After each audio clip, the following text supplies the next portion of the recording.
සාදු සාදු සාදු. බල සම්පන්න වූ දිව්‍ය රාජානන් වහන්ස මෙසේ ආලෝක මාලාවක් ඔබ වහන්සේට සැමදාම පූජා කරමින් මා ඉල්ලා සිටින්නේ මට දීර්ඝායුෂ ලබා දෙන ලෙසයි. මරණය මගෙන් ඈත් කරන අතර මගේ පොලී ව්‍යාපාරයද දියුණු කර දෙන සේක්වා.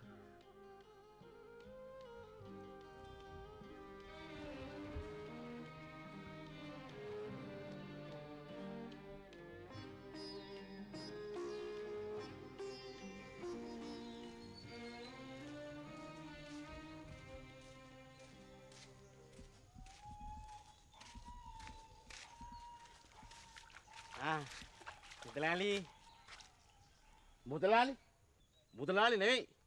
මීට පස්සේ ජීවත් වෙන්න ඉස්කෝලේ මහත්තයගෙන් ඉස්කෝලෙන් කෑල්ලක් අතිල්ල ගනි.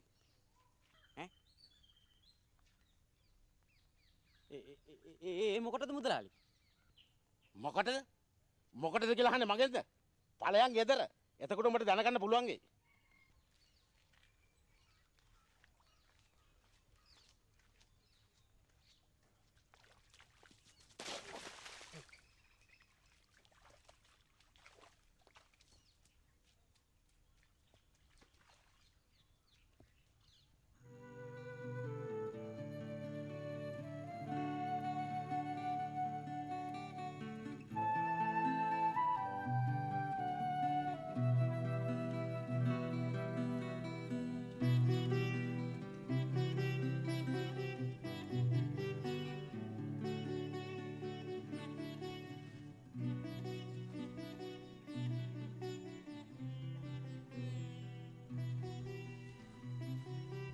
අයියා මඩන්නේ.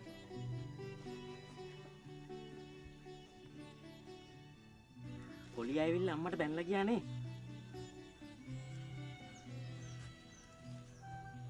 හිටින්කෝ. මට ආය යහුවේ ඉන්නේ පාරේදී. ගහනවා ගල් ගෙඩියකින් ඔළුව පැලෙන්න. එපා පුතේ. වැරද්ද අපේ අතේනේ. ඈ? වැරද්ද? මොන වැරද්දද? ඔබට මේක කොහොම කියන්නද පුතේ? දුප්පත් උඹට උඹේ අප්පච්චි ඉතුරු කොල්ල ගියේ මේ පැල් කොටේ විතරයි. ඒකත් නැති වුණාම අපි දෙන්නටම මහ පාරට යන්නයි සිද්ධ වෙන්නේ. පාරට බහින්න?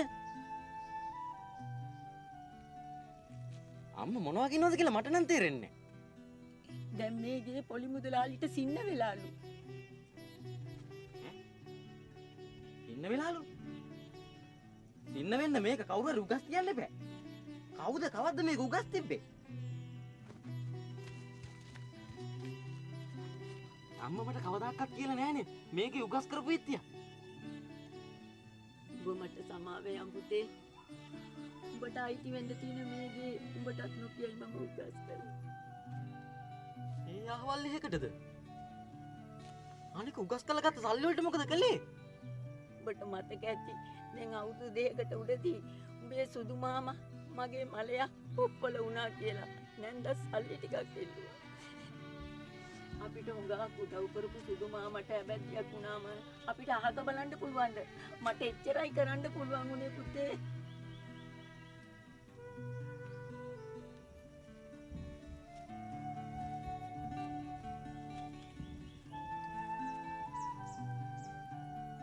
සුදු මාමා මලේ ගිය අවුරුද්දේ. දැන් කවුද මේ ඊටම බේරලා දෙන්නේ?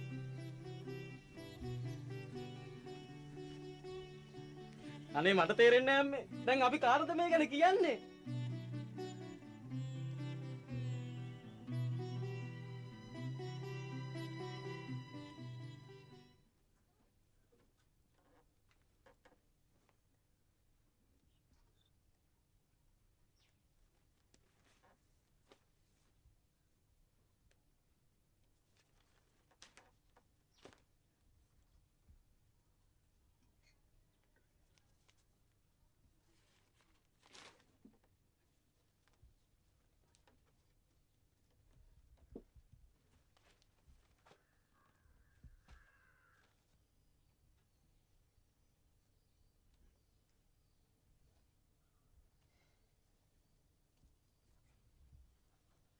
සිරා පත්තරේ බලන්න කියලා ආවට අද නම් ඒක කෙරෙන්නේ නැහැ.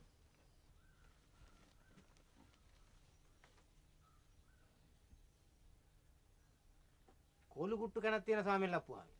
ගේන්නද? පූ මෙහෙ ගේන්න එපා. අරන් ඵලයලා පොලට.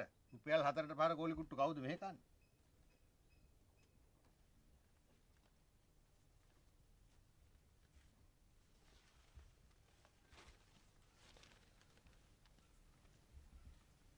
අබිලින් මාමේ තනියම භුක්ති විඳින්න නැතුව බෙදා හදාගෙන ජීවත් වෙන එක තමයි වැඩිය හොඳ. මොනවද දැන් බෙදා හදා ගන්න ඕනේ? නෑ මං කිව්වේ මේ පත්තරේ අබිලින් මාමා මේ පිටුව බලන්න. මට දෙන්න මේක. මේ මං කැමති නෑ පත්තරේ කැලි කඩාගෙන කියවනවාට තේරුණාද? පත්තරේ මගේ වෙලාවත් මටත් කියවන්නත් නෑ. ඇහුණනේ? මං කියවලා ඉවරනක හිටා.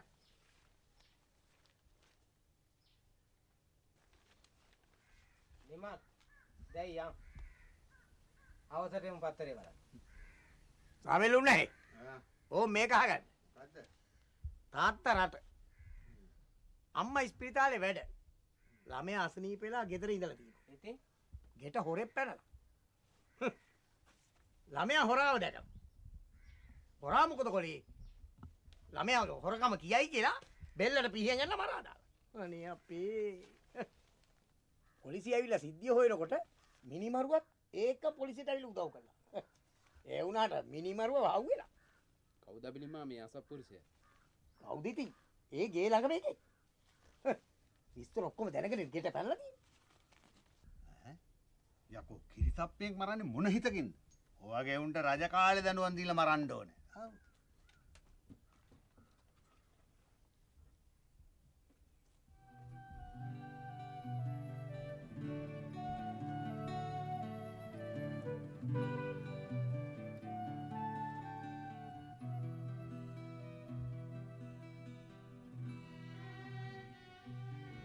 අයියෝ මම මේ නිමල් අයියලව හම්බෙන්න කියලා ආවේ පොඩි වුණාවකට. ඉතින් කියහන්කො මොකක්ද වුණා?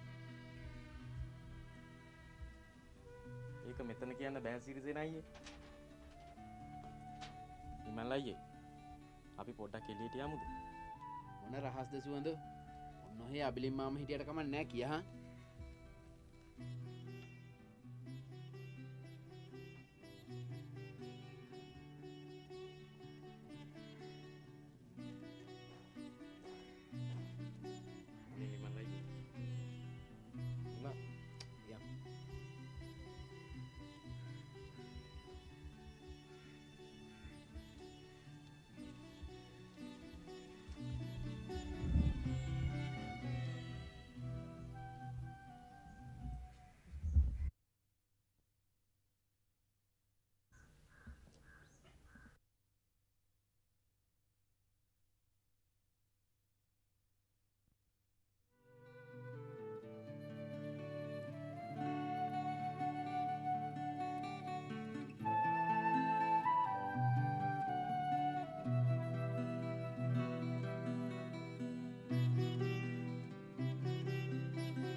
අනිතට මම මැරිලා ආවි දයාවති. ඒ වුණාට මගේ කොල්ලා ඌ ඉන්න ඉතින තියෙන මේ පැල් කොටේ සින්න වුණාම මං කොහොම ඉවසගෙන ඉන්නද දෙයනේ. උඩ ඉන්න දෙයි හාමුදුරුවන්ට කී ඉඳලා වැඩක් නෑ අංගුහාමි. අපි මේකට මොකක් හරි කරන්න බලමු. මේ දුප්පත් මම නිකන් බලාගෙන ඉන්නවා මිසක් මොනා කරන්නද දයාවති. කොල්ල පිස්සු බල්ල වාගේ ඇවිදිනවා. ගත්තේ රුපියල් 2000යි. ඊටම බේර ගන්න නම් 10000ක් ඕනේ. මේ මාසෙ ඉවර වෙන්න ඉස්සෙල්ලා බේර ගන්නයි මුදලාලි කියන්නේ.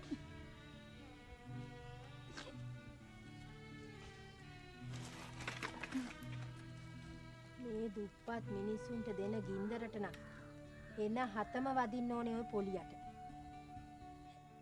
ඒ මිනිහට දොස් නැගලා මොනටද අපි පව් පුරව ගන්නෙ? සේරටම මුල අපේ දුප්පත්කමයි කරුමේ. ඒක නම් ඇත්ත තමයි. අපිත් ඉතින් හිඟා කාලා හරි පොල් තෙල් ටික හොයාගෙන පොලියා වගේම පාන පත්තු කරනවනේ. ඒත් ඉතින් අසාධාරණෙන් හම්බ කරන මුදලාලියටමනේ දෙයියෝ බලන්නේ. ලෝකේ හැටියෙම තමයි දයාවති. හැම එන ගෙඩියක්ම පහත් වෙන්නේ දුප්පත් අපේ ඔළුවටමයි. එන්සිනාගේ ගේ බේරලා දුන්නෙත් සාමෙල් අප්පුහාමි. උන්න හෙට කිව්වනම් සමහර විට එදා මම එන්සිනාගේ ඉදම බේර ගත්තේ පුඩි මුදලාලි මට්ටු කරන්න. ඒ වුණාට අන්තිමේ මට්ටුනේ මං. ණය සල්ලි දැන් හම්බෙන්නේ රුපියල් 100 200. ගලටම හට වගේ. ඒක නම් ආප්ප කරනවා වගේ වැඩක් නේ. සුවඳ මේ ගමේ මේ ඉන්න අහිංසක එකක්. ඌට උදව් කරන්න බැරි නම් අපි මේ ගමේ ඉඳලා වැඩකුත් නැහැ.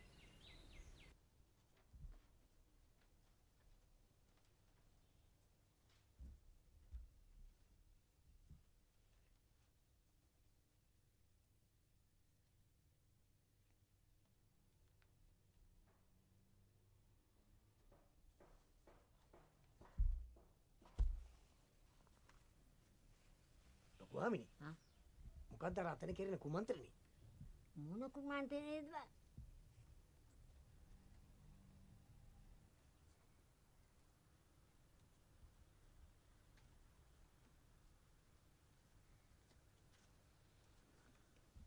අර සාමෙල්ලා පුත් එක්ක නිමලු සිරිසේනයි කරන කුමන්ත්‍රණේ.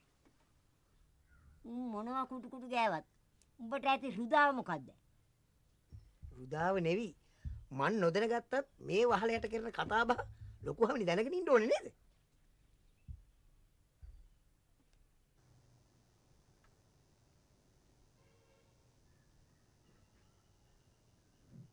සල්ලි හොයලා ඕක බේරනවා කියලා මට නම් පොරොන්දු වෙන්න බෑ. මොකද සල්ලි ගස් වලින් කඩන අය මම වුණා. සුවඳ අපෙන් ඇවිල්ලා උදව්වක් කිල්ලුවා. ඒ එහෙම උදව්වක් කිල්ලපු පළවෙනි වතාව. සාමිල්ලුන්නේ මේ උදව්ව කරලා දෙන්න බැරි නම් අපි මේ ගම අතහැරලා යනවා ඊට වැඩිය නම්බුයි. මේක සල්ලි හොයලා විසඳන්න පුළුවන් වැඩක් නෙමෙයි. මොකද දඩි පිටියේ සල්ලි හොයන්න පුළුවන් කමක් නැහැනේ. ඒ හින්දා මේක විසඳන්න මොකක් හරි උඩර වැට්ටියක් දාන්න ඕනේ. මොන වගේ උඩර වැට්ටියක්ද? ඒක හරියට මොලේට එන්නේ නැහැ. ටිකක් කල්පනා කරලා බලන්න ඕනේ.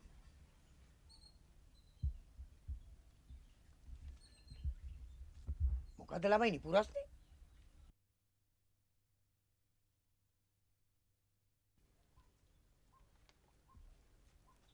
ඔයාලා මෙතන කුටු කුටු ගගා ඉන්නකොට මං කඩේ ඇතුළේ හිටියේ බොහොම අමාරුයි. මේ පුරස්නයක් වුණත් බෙදා හදාගත්තු තරමට තමයි විසඳ ගන්න පුළුවන්. ඉතින් කියලාකො මොකද්ද මේ පුරස්නේ කියලා? හැබැයි අබිලින් මාමේ මේක ගම් වටේ කියා ගිහින් විසඳන්න පුළුවන් ප්‍රශ්නයක් එහෙමනම් නෙමෙයි.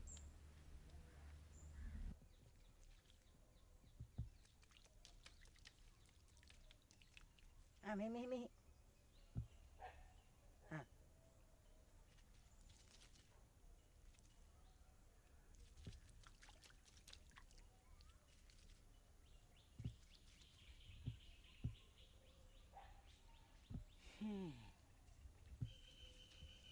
දැන් තියෙන එකම පීට සිරිසේන අයියලා තමයි.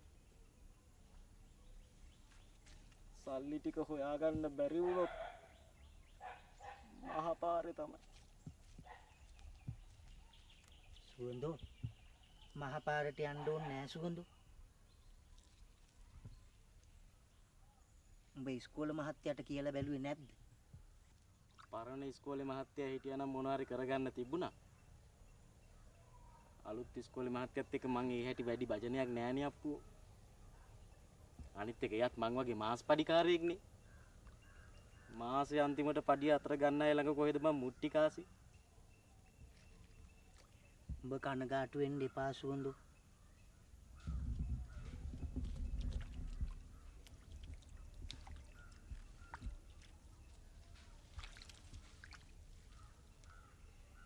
සිරිසේන අයියලා කොහොම හරි ඔය පුරස්නේ විසඳයි. එකම උත්තරේ සල්ලි. සිරිසේන අයියලා කියලා සිරිසේන අයියලා කෝටිපතියෝ නෙමෙයිනේ. අනේ අම්මපා මට එක වෙලාවකට හිතෙනවා අතේ තියෙන සල්ලි ඔක්කොම අරගෙන ගිහිල්ලා සුයිප් හූරන්න. වැඩක් නෑ සුවඳු වැඩක් නෑ. ඒවා දුප්පත් අපිට දෙන්නේ නෑ. ඒවා හූරනකොට මොකෝ දන්නවද වෙන්නේ? අපේ සාක්කු හීරෙනවා. ඊට වැඩි හොඳයි හිඟන්නෙකුට දෙනවා. මං කියන්නද වැඩක්. අපි බණ්ඩලව්වා පන්සලේ හාමුදුරුවන්ට කියමු. හාමුදුරුවෝ ළඟ කොහෙද පුරෝ සල්ලි? සල්ලි නෙමෙයි. අතිසියේ උඹලගේ ගේසි ඉන්න උනොත් ඔය බණ බඩුවෙන් කෑල්ලක් හරි උඹලට ඉල්ල ගන්න පුළුවන් ඉන්න. නොදකින් බූරුවා.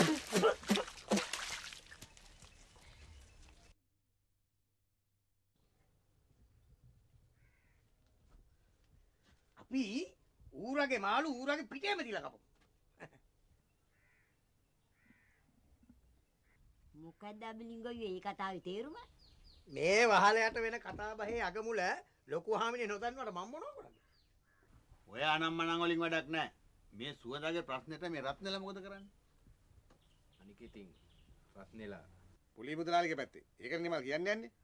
එහෙම කියන එකේවත් හිතන එකේවත් වැරද්දක් තියෙනවා රත්නේ. නෑ. එහෙම නෙවෙයි සිතේන. සුවඳගේ අහිංසකකම ගැන අපි දන්නවා. මේ වෙලාවේ අපි සුවඳගේ පැත්තේ. මං කියන්නේ මේකයි. පොලි මුදලාලිගේ හැම රහසක්ම දන්නේ මේගොල්ලෝ. අපිට මේගොල්ලෝගේ උදව් නැතුව කිසිම උඩර වැට්ටියක් කරන්න බෑ. හොඳයි. අපි මොකක් හරි ක්‍රමයක් හොයාගත්තයි කියමු අබිලින් මාමි. රත්නේලා ගිහිල්ලා ඒ ක්‍රමයේ පොලි මුදලාලිට නොකියයි කියලා අපිට තියෙන සහතිකය මොකද්ද? අබිලින් උන්නේ අපිට ප්‍රශ්නේ කියාපින්දයි අපි ආවේ. නැතු එක එකනට සාතික දෙන්න නෙමෙයි. යන්න ඊ මහත්තයා යන්න. නෑ රත්නේ කලබල නැතුව පොඩ්ඩක් වාඩි වෙයන්කෝ.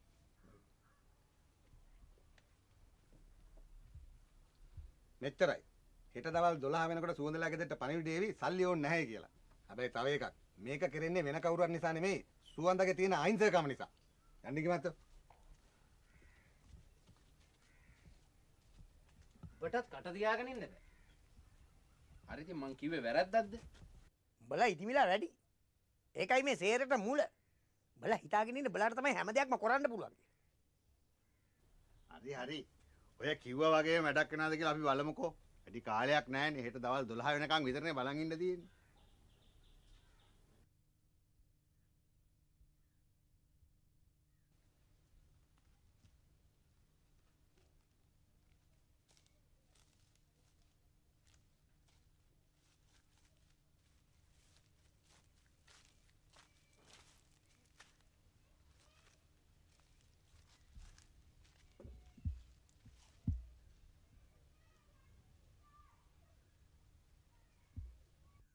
පහන නොදල්වනු.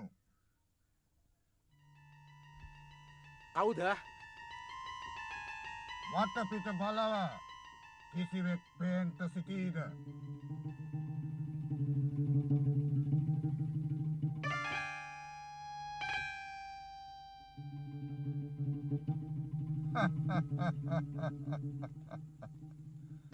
මම තොපගේ පහන් පූජාව පිළිගන්නා වූ දේවතාවා වෙමි.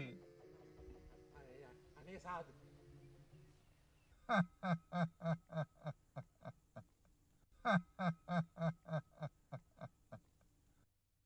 මම තොපට ධනය ලබා දුන්නෙමි.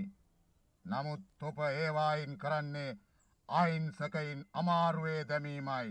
නෑ මම පොලි ගත්ත එක විතරයි කරේ. දැන් කාලේ හැටියට 120 පොලියක් සාධාරණ නේද දෙයි හාමුදුරනේ.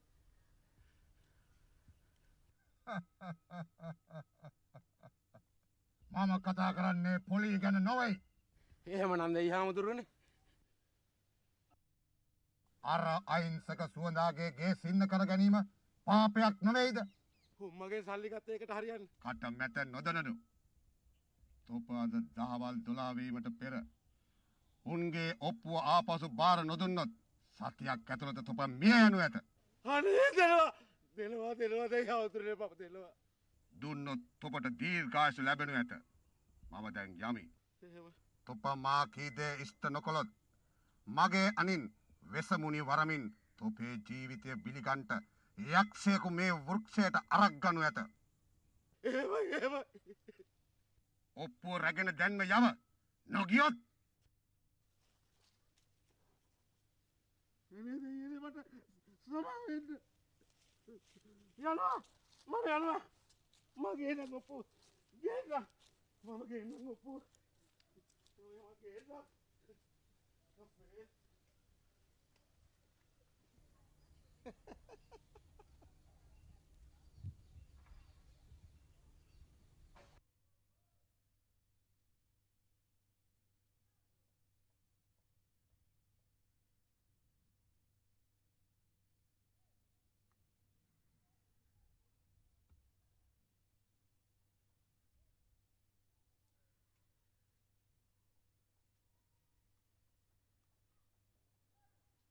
කොහොම හැලලා නවතින්නේ?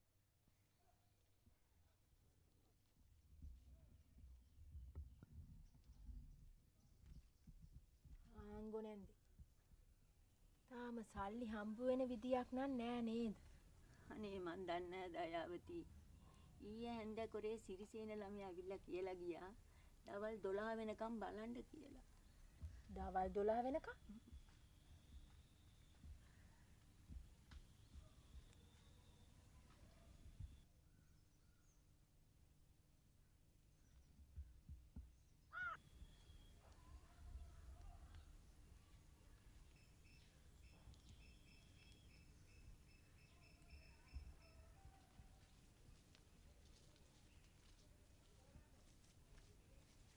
මෙන්නඹලගේ ඔප්පු මම යනවා.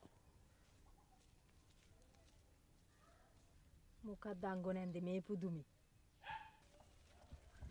හැබැයි අංගෝ ගත්ත රුපියල් 2000 මට ටික ටික ඕන. පොලිය අතෑරලා ඔප්පුව දුන්නේ ඔන්න උඹලාට තියෙන අනුකම්පාවට. අනේ පින් සිද්ධ වෙනවා මුදලාලි.